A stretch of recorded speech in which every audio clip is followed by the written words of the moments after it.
ซึ่งมีวัดอันกาจะเจดีย์เปิดก็เป็นสักทีละคืนสร้างต่อนั้นจริงลาดน้อง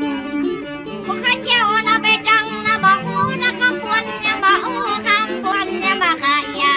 อันติดนั่นกานั่นไปจิตใจเลื่อมใสอันดีสะอาดพระองค์อันกาได้ยาได้ไปขึ้นอันกาพระท่านาพวกข้าเจ้าแล้วบ่สะอาดเลยบอกใครปากนอนนะ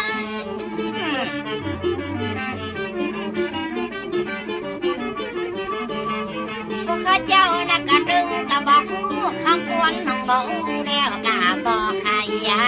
คิดรอแล้วจากนั้นไปเป็นอย่างใดแล้วกากันแถมมาเต็มใจได้คำควรเป็นแฟนมาเป็นแกนเป็นแมนเมื่อเดิมก่อนนั้นยิ้มแต่นาคิวอันกานาโกงก็มาเบอร์นาบาวโปนานมาเวทอ้อมตาคำพระมหาอัญญาณมงคลแถมกรรมที่อยู่ยังลำพูนนอเจ้าเปิ้นก็มาสร้างสืบตามมันก็จะบอกคือฟังติดต่อนั้นเล่าน้องแสงเอ้ยแม่ผีป้าดเบ้าขอพอฟังคำกวนนะ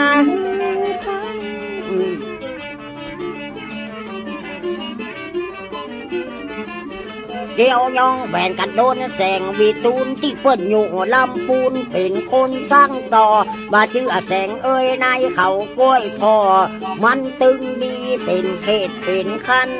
ดอยสุเตศนี้ห้องตึงงามเปิ้นผูจาตึงวันเกินบัดยังยิ้มลาดเป็นคนมาขึ้นลำตามสร้างติดรออันกาขึ้นหลังโดนั้นไว้มันเป็นอย่างไรกันนะคะเจ้าขอถามอันกาโนเจ้าว่าเป็นของพิเศษแล้วบ่มีไหนดีลงเมืองไทยแล้วก็ยังนั้นแล้วเป็นดีขยกเอาถาดไปไว้เพียงปะเป่านกไว้บานขาเจ้าสักมาก้อง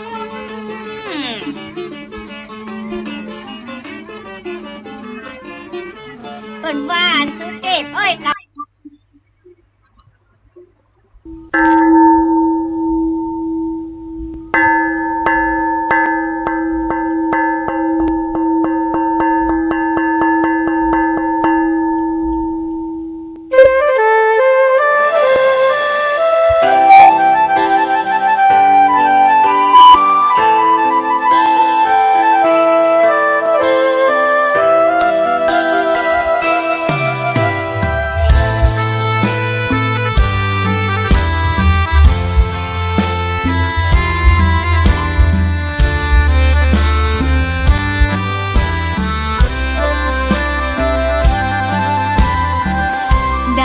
เกิดเป็นคนนั้นยากจริงนะ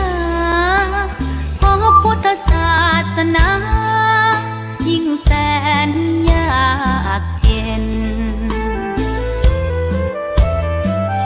คนไทยโชคดีที่สุดแล้วมีแก้วสามดวงงามเด่นมีวัดซึ่งเป็นนาบุญยิ่งใหญ่มีศาสนาพุทธประจำชาติไทยอยากหล่ออยากสวยเราต้องรักษาศีลอยากมีอันจะกินต้องหมั่นทำบุญทำทานเอาไว้เข้าวัดสวดมนต์ฝึกฝนสติให้ว่องไวรีบทำตอนที่เราทำเองได้อย่ารอจนตายถึงเข้าวัดว่าเข้าวัดน้ำเป็นจะได้เห็นแต่น้ำใจเข้าวัดยามตาจะได้เห็นแต่น้ำตาก่อนจะสายเกินขอเชิญมาใช้ชีวิตให้คุ้มค่าเจริญทานศีลภาว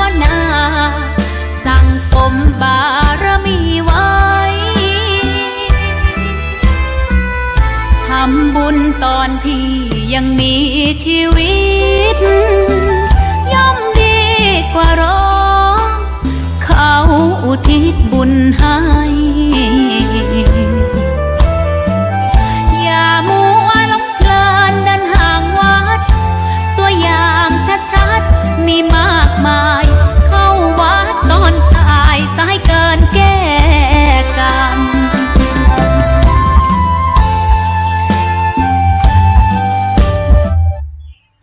สุวรรณเจติยังเกสาวละมัทะรุงกังวรัญญาธาตุงโสเตวะนามกังนระเตเวหิสัพพะปูจิตังอหังวันตามิสัพพตาอหังวันตามิศีลสาอหังวันตามิภาตุโยขอนอบน้อมไหว้สาปาละมีธรรมพระบรมธาตุเจ้าดอยสุเทพน้อมไหว้สาปาละมีกุลครูบาเจ้าสลีวิจัย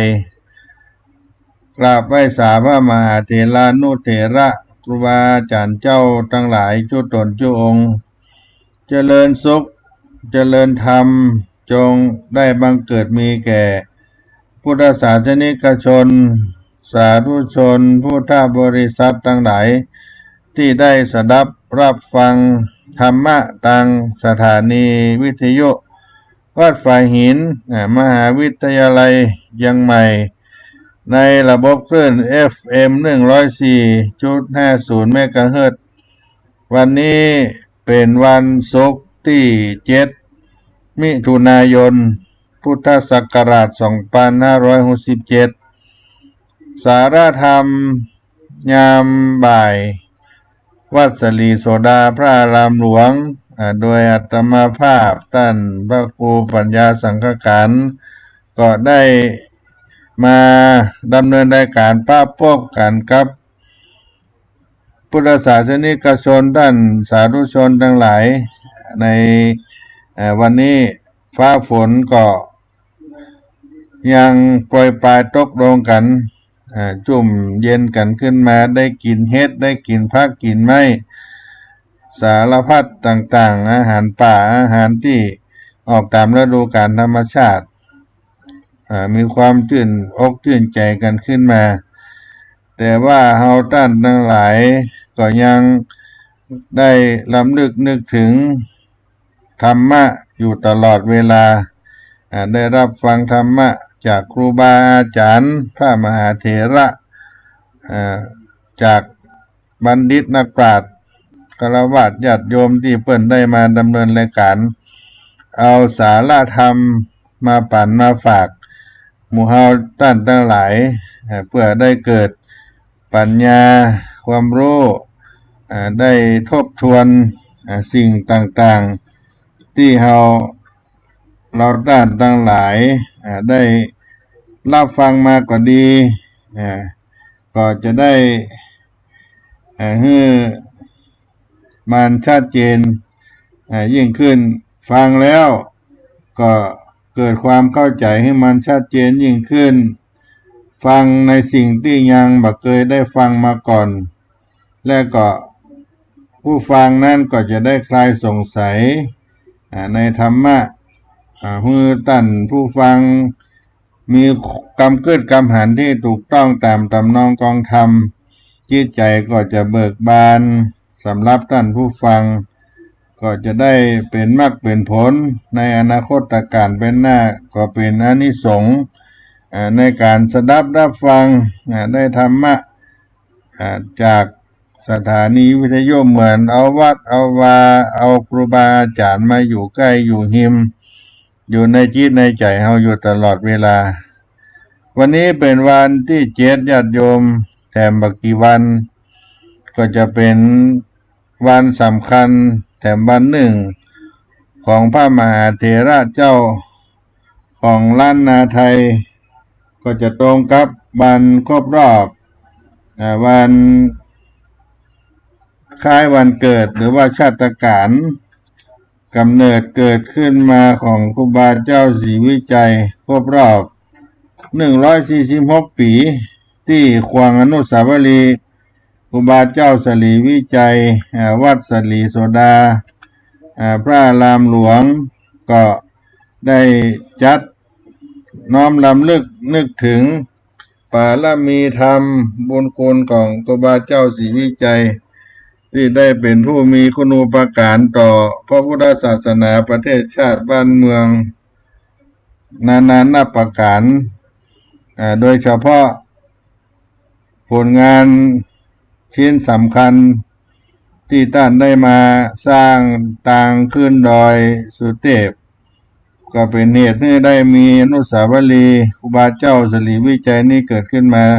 เป็นจุดประวัติศาสตร์ปฐมฤกษ์จอบแรกการสร้างต่างขึ้นดอยสุเทพแล้วก็ถือกำเนิดเกิดวัดขึ้นมาแถม3 วัดมีวัดโสดาบันสกิตากานากาถือเอาพระธาตุเจ้าดอยสุเทพเป็นอรหันตาเป็นมคาธรรมแห่งพระอริยบุคคลที่จะเข้าสู่ในนิพพานก็เป็นเส้นทางธรรมที่ตนเจ้าศีลธรรมครูบาเจ้าสลีวิจัยเพิ่นได้เป็นธรรมานุสติเป็นแนวตั้งเอาไว้ส่วนตั้งกายตั้งนอกก็มีรถสัญจรเที่ยวผ่านไปมาใช้ระยะเวลา5 เดือนครับ2 วันที่ได้สร้างสำเร็จเสร็จสิ้นไปเพราะฉะนั้นนอกจากวัดสลีโสดาพระอารามหลวงและก็สถาบันน้ำตกห้วยแก้วมีกองทุนน้อมรำลึกครูบาเจ้าศรีวิจัยได้จัดรำลึกถึงแล้วก็ได้อาราธนาพระมหาเถระในตำบลสุเทพของเฮานี่เพื่อเป็นงานแบบเจ้าบ้านบ่ได้เป็นงานพิธีต่างการกระทึกคึกโครมอย่างมากมายก็ได้น้อมรำลึกถึงท่านเจ้าครูบาสลีวิจัยที่ควงอนุสาวรีย์เพื่อได้เป็นนิมิตหมายมงคลเพราะทุกวันทุกคนก็ได้รำลึกถึงครูบาอยู่มาตลอดบ่ได้ขาด24 ชั่วโมงเพราะฉะนั้นการจัดงานของวัดสลีโสดาโดยพระเดชพระคุณพระธรรมวชิรโกศล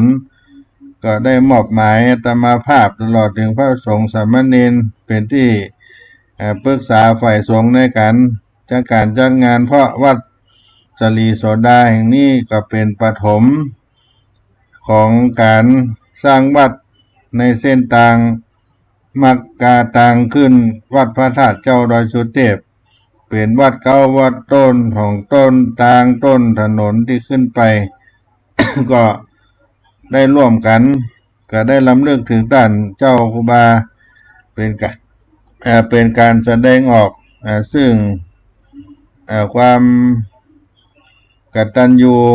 กตเวทิตาธรรมต่อครูบาเจ้าศรีวิจัยเพราะฉะนั้นในวันอังคารที่11 มิถุนายน 2567ที่จะมาถึงนี้ก็น้อมเชิญพุทธศาสนิกชนทั้งหลายได้มาร่วมกันก็เป็นงานแบบชาวบ้านชาวเมืองเฮานี่บ่เป็นงานแบบทางการทางพิลึกพิลั่นหยังได้ใส่บาตรสวดมนต์สมโภชองค์อนุสาวรีย์ครูบาเจ้าเพื่อเป็นการน้อมรำลึกถึงท่านก็เป็นสิ่งที่เราได้ทำได้ไหว้ได้สาก็น้อมเชิญพุทธศาสนิกชนมาใส่บาตรในกำหนดการนั้นในวันอังคารที่11 มิถุนายน พุทธศักราช 2567 ณ ขวงอนุสาวรีย์ครูบาเจ้าสลีวิจัยเวลา 6:09 พิธีสักการะบูชาองค์อนุสาวรีย์ครูบาเจ้าศรีวิจัยถวายเครื่องสักการะอัฐบริขาร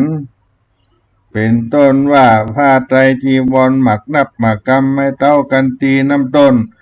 ผลหมากหลักไม้พ พุ่มโตเตียนพุ่มดอกอย่างนี้เป็นต้น แล้วก็จะเป็นการทำบุญตักบาตรต่อไปในเวลา6:29 นาทีโดยประธานฝ่ายคฤหัสถ์จะได้มาใส่บาตรนั่นก็คือท่านนายอำเภอเมืองเชียงใหม่ท่านสิทธิศักดิ์อภิกุลชัยสุดได้เป็นประธานฝ่ายคฤหัสถ์นำพุทธศาสนิกชนทั้งหลายได้ทำบุญตักบาตรพระสงฆ์สามเณรวัดสลีโสดาพระอารามหลวง219รูปจะตักบาตรเป็นปริมณฑลวนเวียนรอบองค์อนุสาวรีย์ครูบาเจ้าศรีวิจัยพุทธศาสนิกชนท่านใดมาก็จะมีเก้าอี้มีโต๊ะเอาตั้งไว้ให้ท่านได้วางอาหารใส่บาตรการใส่บาตรพระสงฆ์องค์เจ้าหลายก็ญาติโยมก็จัดเอามาเป็นชุดน้อยๆอย่างละชิ้นละชิ้นน่าจะดีกว่าเพราะเวลาใส่บาตรพระสงฆ์องค์เจ้าเป็นนักบางท่านก็เอาใส่เป็นสังฆทานเอาใส่เป็นอันใหญ่อันหลวงก็จะบ่ค่อยครอบพระสงฆ์100 กว่ารูปเพราะฉะนั้นถ้าจะให้แนะนำก็เอาเป็นชิ้นเป็นอันที่เป็นของแห้งของที่เอาไปฉันไปบริโภคเอาไปแจกจ่ายแก่พระเนนได้ก็น่าจะดีกว่าก็มีคณะสงฆ์วัดสลีโสดาพระอารามหลวงลงไปรับบิณฑบาต129รูปจากการบิณฑบาตแล้วพระเถรานุเถระจำนวน12รูปซึ่งมีพระเดชพระคุณพระ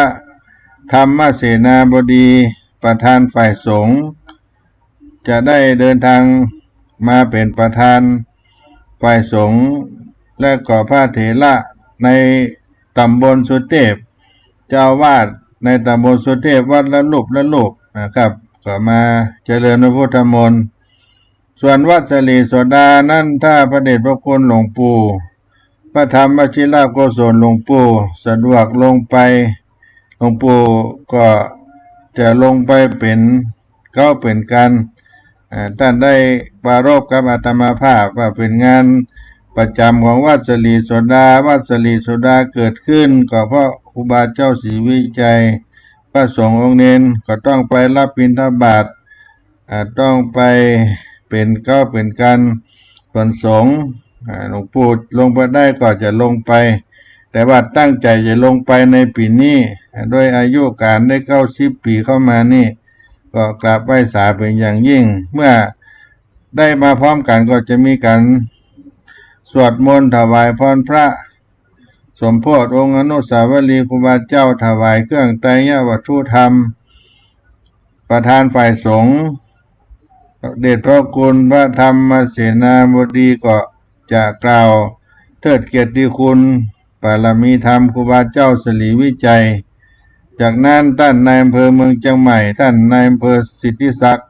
อภิกุลชัยสุดก็จะพบปะประชาชนในฐานะเป็นศิษยานุศิษย์ป่อเมืองอำเภอเชียงใหม่กับพี่น้องชาวเชียงใหม่แล้วก็จะได้รับพรจากคณะสงฆ์แล้วก็จะได้ไหว้ปารามีธรรมครูบาเจ้าถวายพระทหารเจ้าก็เป็นเสร็จพิธีฝ่ายสงฆ์ประมาณ9 โมงก็จะมีการพัฒนาโครงการสักการะครูบารักษาห้วยแก้วโดยสำนักงานคุมประพฤตินางสิริพรสิริโสดานางสิริพรสิริโสดาได้เป็นผู้อำนวยการนำเอาผู้คุมประพฤติประมาณ60 ถึง 80 คนพัฒนาขวังอนุสาวรีย์ครูบาเจ้าศรีวิจัยหน้าวัดสลีโสดาตลอดถึงทางขึ้นดอยสุเทพทางเข้าน้ำตกห้วยแก้วถวายสักการะปูจาก็เป็นเสร็จพิธีในการน้อมรำลึกมุทิตาสักการะชาตการ146 ปีครูบาเจ้าศรีวิจัยตนบุญแห่งล้านนาไทยในนามของคณะสงฆ์วัดสลีโสดา พระรามหลวงก็ขอน้อมเชิญทุกท่านได้มาร่วมกันมีโรงทานอาหารตังพ่อหลวงจรัญคำสอน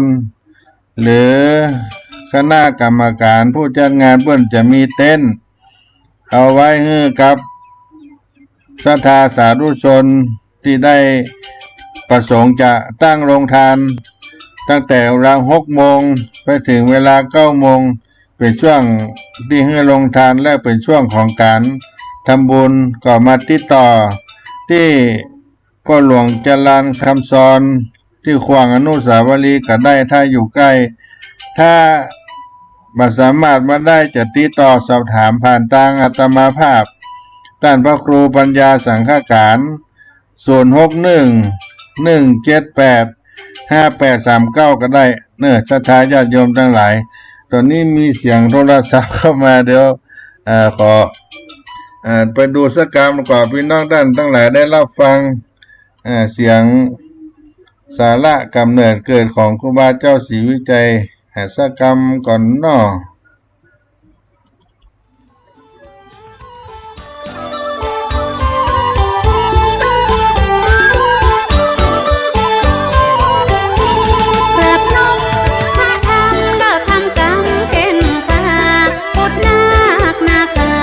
เทพาสักคน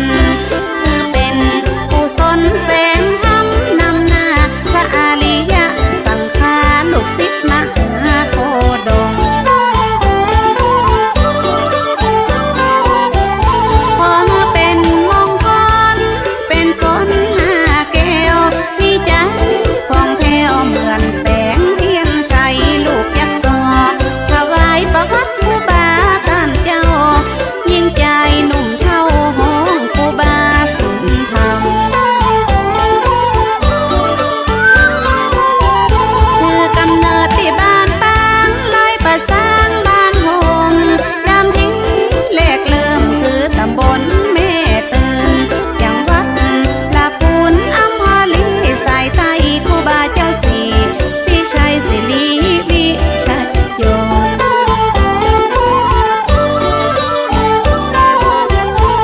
เรียบเหมือนลมหอมแต่ใกล้กิ่งการปาละมีใหญ่กว้างครูบาเจ้าศรีวิจัยเป็นผู้กองพ่อควายแม่อุตสาอย่างที่เขตอำเภอลีถิ่นกำเนิด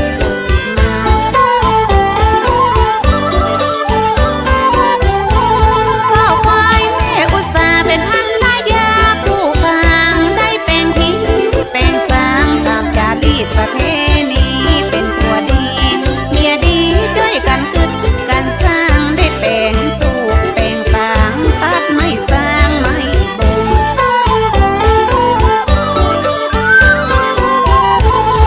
แต่ก่อนความเจริญยังบ่มีอย่างอีจากพันปางไปลีมีกับฝุ่นกาดินสมัยแตวตีนหัวล้อหัวต่างถนนหนทางบ่ได้ลาดยางบาตองข้าวกินเผือกกินกองตามดอยมอนกวางเก็บเห็ดไข่ห่านบ่ว่าเห็ดฝอยเห็ดลมเห็ดไข่เหลืองเห็ดคนออกตามดงป่าแพะป่าไม่เป่าไม่แงะป่าไม่เหียงไม่ตื่นเสียงสนอสอ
ดแล้วกาเกียมหมอตองหมอกาหมอตั้งแย่แม่จ้างตะวันเริ่มค่อยต่ำแม่เจ็บต้องทวนคราต้องกับวันอังคารปีขานเดือนเก่าวันที่11แต่เล่าเดือนมิถุนายน2421คือพศที่เกิดเวลาแม่ได้กำเนิดสักหมอก6 โมง 7 โมงต้องฟ้ามืดมนมีกระฝนคึกทองฟ้าแม่ฟ้าห้องเกิดอัศจรรย์เสียงฟ้าคำรามพอต้นไม้ไหวเพิ่งฟ้าเหมือนพอจะเพิ่งแผ่นดินโยกไหวสะเทือนแม่จะต้องอยู่ในเฮือนดินสะเทือนไหวเซิงเสียงฟ้าคำนนสนั่นถึงเมืองบนจันอินยันคมคุณนักนะคะต่ำไฟเกิดมีนิมิตหมายอันที่เป็นมงคล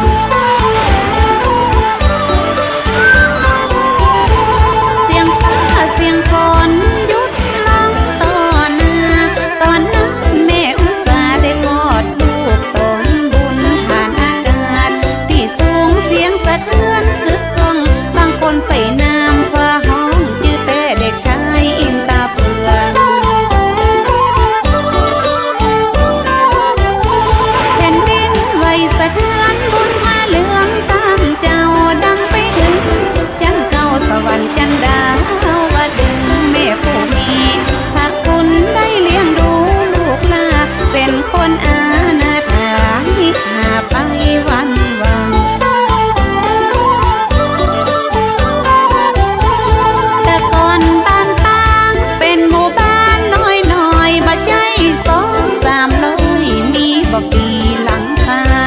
พ่อควายแม่อุตสาห์เป็นคนทุกข์คนยากมีกะหมอนกับศาสตร์บ่ได้นอ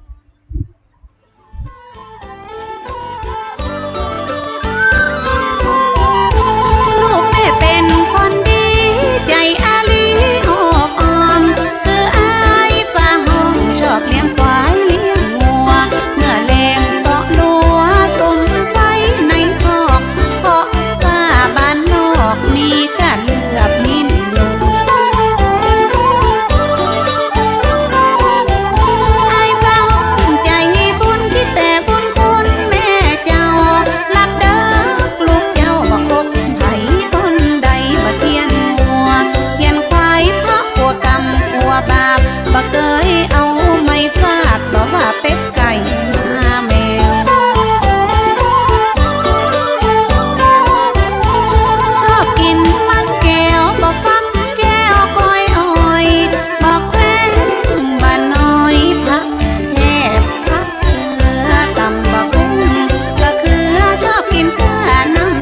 จับป่าไปปล่อยวัง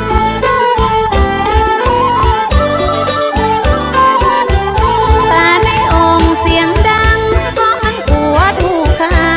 พ่อควายแม่อุตสาห์บ่จังจะทำอย่างใดน้ำตาบ่ไหล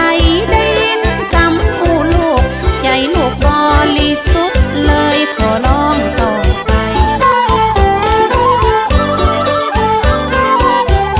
ได้ขอร้อง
ทินล้านนา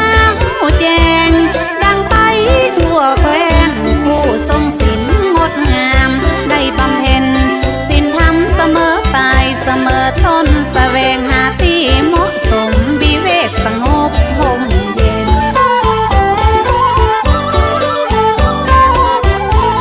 เวลาจะบำเพ็ญวัดเก่าสังปิดกับบ้าน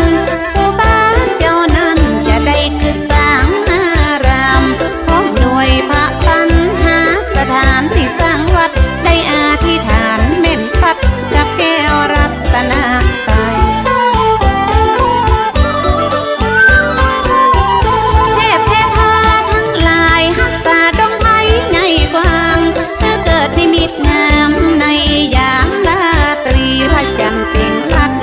สมีเต็มดวงลอยกว้างพบเห็นในยามวิกาลมีแสงสว่างเรืองรอง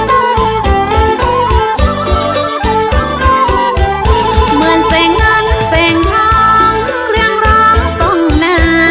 ผู้บ้าถือว่าเป็นนิมิตดีงามเพื่อเกิดความสุขสำราญจึงได้ขออนุญาตได้รับการอนุมัติจะได้สร้างวัดที่เชิงดอย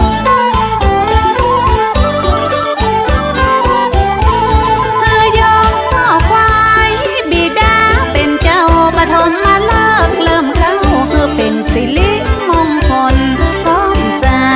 ธุชนสามเณรตุขะเทลานุเทระคนนี้มา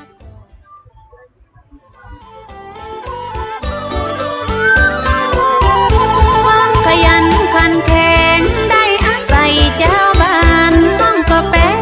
วิหารสร้างกุฏิศาลาชื่นชมครูบาบุญตาละมีชื่อวัดใหม่ยอมสลีสายมูลบุญเหลือ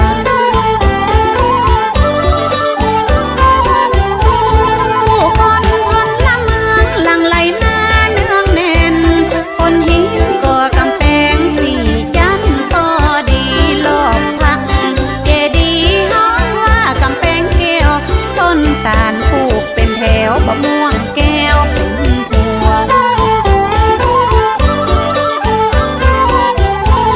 ให้ลังต้นหลวงคือสวนวัดป่าท่านเจ้าครูบาพัฒนาอารามบ่ฉันเนื้อฉันนั่งฉันมักสาวิรัตเว้นบางอย่างคือพักบุ้งพักติ๋วพักโต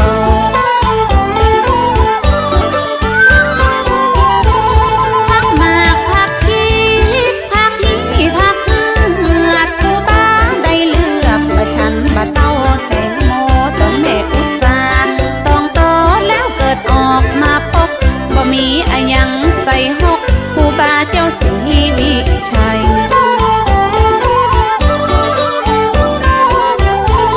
พอหลังพัวไปมีแค่เปลือกบาเตาปั่นลายเปียเอาใส่หกไปฝังครูบาคึดตึงวันบุญของบาเตาเปรียบเหมือนคันแม่เจ้าที่ได้ห่อหุ้มครูบา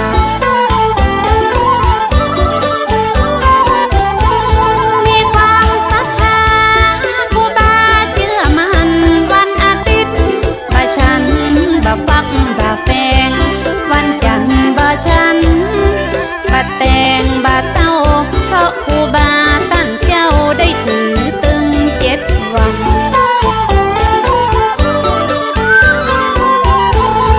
ถ้าวันอังคารบ่ฉันบ่คือวันวันพุธบ่ฉันใบแมงลักแต่กาวันพักครูบาบอกว่าบ่ฉันก้อยวันศุกร์แถมต้อยครูบาบ่ฉันเต่า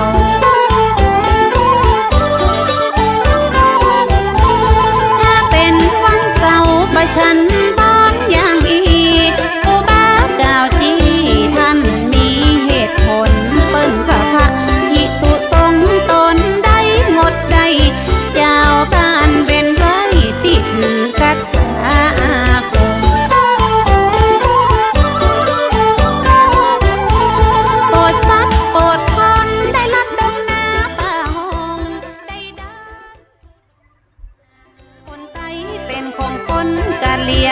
โดนไฟเผาเหี่ยเกี้ยงบ่ไม่ก็คือห้างนา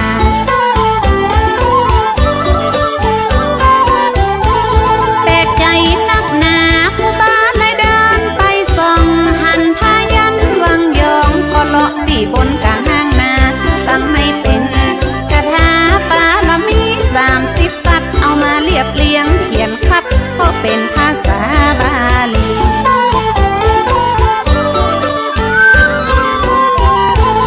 กันตั้งพูดผีเพราะไพลีตั้งนา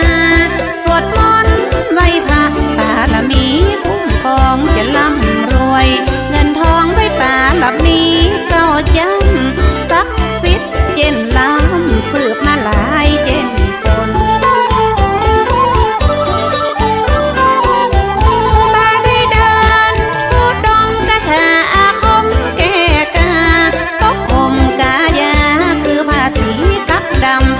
ห่มคลองจริงจังผ้ามัดอกและไม่เท้าใส่หมวกใส่วอมหน้าหนาวมีตาละปะไลลานและมีลูกตาคำสลีปั้นตนปฏิบัติสูงล้นเจริญด้วยศีลด้วยบุญพุทธคุณธรรมคุณสังฆคุณ108กรรมฐานบะฮือแตกลัดแดกคุณเขาล้านนา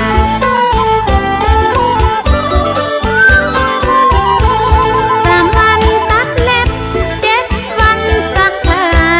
ได้โกนเกษาถ้าครบ15 วันบ่เบื่อศีลธรรมมาแต่ดูเป็นครั้งเดินจงกรมแล้วนั่งอบรมแล้วภาวนา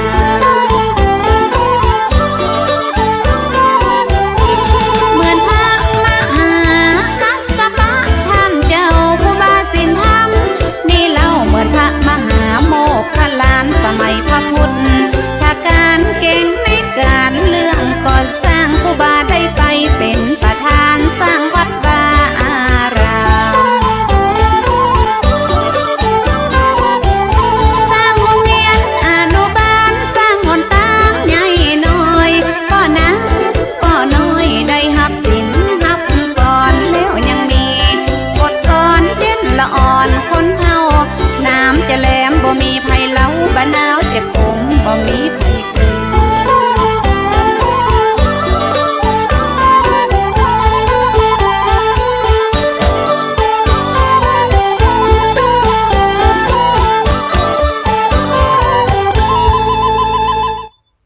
ก็ได้สดับรับฟัง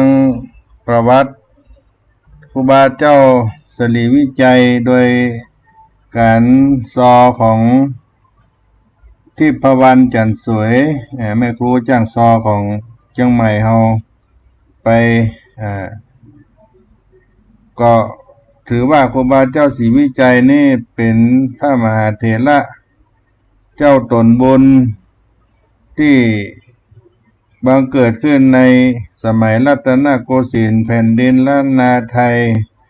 ได้นั่งอยู่ในหัวใจมหาชนทุกยุคทุกสมัยเป็นตนบุญเป็นตนศีลตนธรรม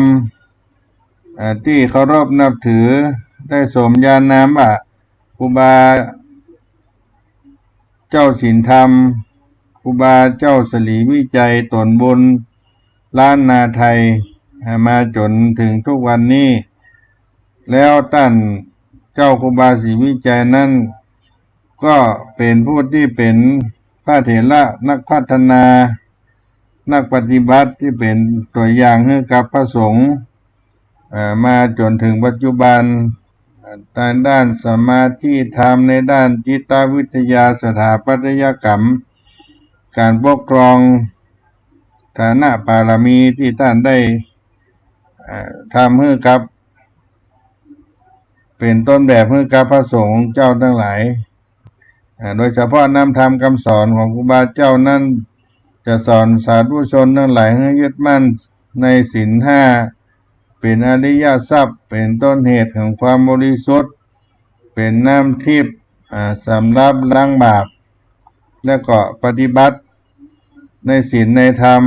รักษาศีลแล้วก็จะได้เกิดเป็น มากเป็นผลให้เกิดความรุดพ้นในอนาคตการเข้าถึงฝั่งนิพพานในอนาคตในภายภาคหน้าวันที่11มิถุนายนที่จะมาถึงในวันอังคารแถม3 วันไปหน้านี้ก็ขอเชิญชวนพุทธศาสนิกชนทั้งหลายได้มาร่วมบุญด้วยกัน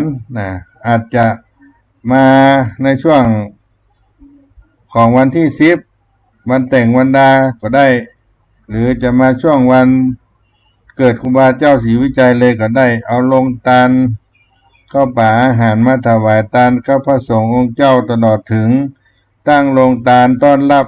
พุทธศาสนิกชนที่เพิ่นมาร่วมไหว้สาบาตรและมีธรรมครูบาเจ้าศรีวิจัยในวันที่11มิถุนายน2567นี้และก็ขอได้รับความเมตตาจากอาจารย์พระครูสมุวิสุวัฒน์วรกิจโจได้มาถ่ายทอดทำการไลฟ์สดทีวีออนไลน์วัดฝ่ายหินเสียงภาพได้ให้พุทธศาสนิกชนได้มีโอกาสได้ร่วมบุญที่อยู่ต่างบ้านต่างเมืองต่างแดนต่างไกลต่างชาติต่างพื้นที่เหมือนกับมาอยู่ในขวงครูบาเจ้าศรีวิจัยวัดศรีโสดาพระอารามหลวงน้ำตกห้วยแก้วแห่งนี้ก็ขอใจกับบอกเสียงนี้เป่าเอิ้นเชิญชวน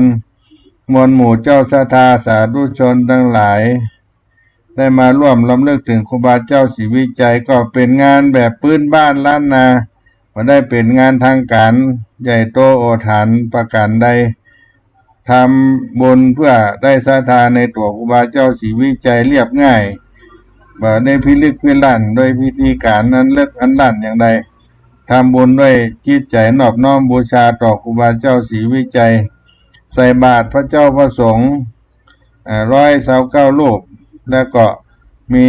การเจริญพระพุทธมนต์มาร่วมกินหอมทานกันได้ในนามของวัดศรีโสดาพระอารามหลวงก็ขอใจ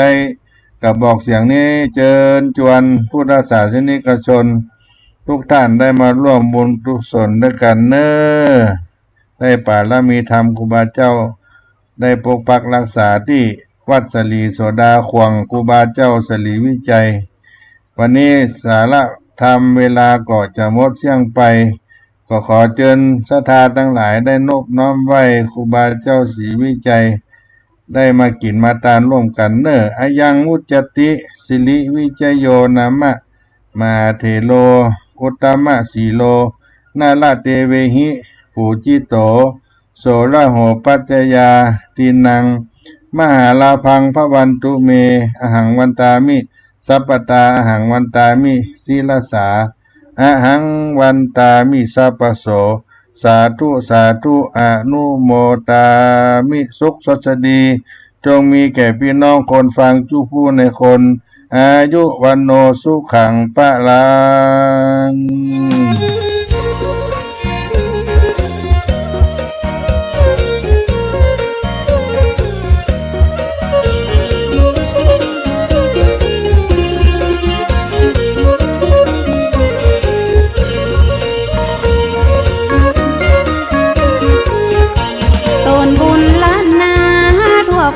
สรรเสริ